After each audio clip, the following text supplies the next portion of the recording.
میں نے جس سے بھی پوچھا کہ جناب اگر گاڑی میں پیٹرول کی جگہ دودھ ڈال دیا جائے تو کیا گاڑی چلے گی؟ آگے سے جواب ملا، جناب کبھی بھی نہیں چلے گی۔ اسی طرح میں نے کئی لوگوں سے پوچھا کہ جناب اگر گاڑی میں پیٹرول کی بجائے شہد ڈال دیا جائے، زمزم یا زیتون کا تیل ڈال دیا جائے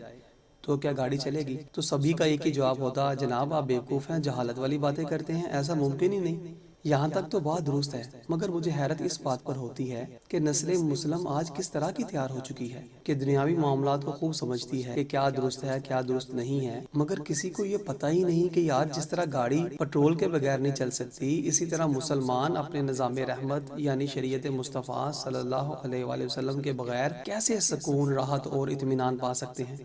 اللہ کریم اور رسول کریم صلی اللہ علیہ وآلہ وسلم کی رضا جس میں ہے وہ چھوڑ کر ہم نے کافروں کے نظاموں کو اپنے لیے خیر و عافیت سمجھتے ہیں، یہی ہماری ہلاکت کا سب سے بڑا سبب ہے۔ حیران کن ہوتا ہے وہ منظر جب مسلمان لمبی لمبی قطاروں میں کھڑے ہو کر کافروں کے نظام کے لیے ووٹ ڈالتے ہیں، ایک طرف دعویٰ مسلمانیت کا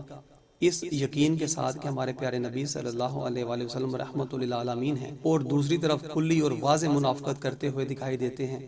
کہ جناب ہم ٹھیک ہے رسول اللہ صلی اللہ علیہ وآلہ وسلم کو رحمت مانتے ہیں، لیکن نظام ہم امریکہ برطانیہ کا چاہیں گے، اور اس کے نفاذ کے لیے جانیں قربان کر دیتے ہیں۔ جملہ برائیوں، خرابیوں، بے ادبیوں، گستاخیوں پر مبنی نظام جمہوریت جو کہ کفر عین ہے، جس میں سودی نظام، سینما، گانے، باجے، فلمیں، ڈرامے، عورت کی بے پردگی، شانہ بشانہ کے نعرے، تھانے کچہریوں میں فرنگی نظام عدل، دادے کا مقدمہ پوتے تک سفر کرتے کرتے پہنچ جاتا ہے، جبکہ اسلامی نظام عدل میں کسی بھی نوعیت کا مقدمہ ہو تو قاضی اسلام شہادتوں کی روشنی میں فوری فیصلہ فرما دیتے ہیں، نہ مالی نقصان نہ ہی وقت کا ضیاع۔ فتنوں کے دروازے جمہوری نظام میں قائم کیے جاتے ہیں، جبکہ اسلامی نظام میں فتنوں کے دروازے اکھاڑ کر پھینک دیے جاتے ہیں۔ لہذا مسلمان جب تک اپنے پیارے نبی صلی اللہ علیہ وآلہ وسلم کے نظام رحمت کو نافذ نہیں کریں گے، یہ کبھی بھی رحمت الہی کو پا نہیں سکتے۔ علامہ اقبال رحمۃ اللہ تعالیٰ علیہ کیا خوب فرما گئے، اٹھا کر پھینک دو باہر گلی میں، نئی تہذیب کے انڈے ہیں گندے، الیکشن، ممبری، کونسل، صدارت، بنائے خوب آزادی نے پھندے، میاں نجار بھی چھیلے گئے ہیں ساتھ،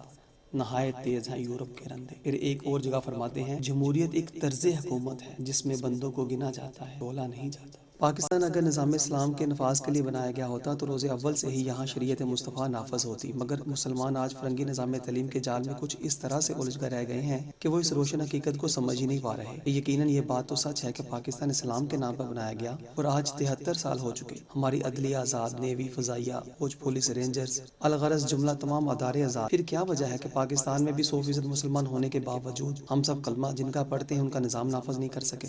یہ روشن حقیقت ہے، جب ہم مسلمان جان لیں گے اسی وقت نظام جمہوریت کو جڑ سے اکھا کر پھینک دیں گے اور شریعت مصطفیٰ کے نفاذ کے لیے کلمہ حق بلند کریں گے۔ جانتے ہیں کیوں؟ وہ اس لیے کہ ہم سب مسلمان ہی تو ہیں۔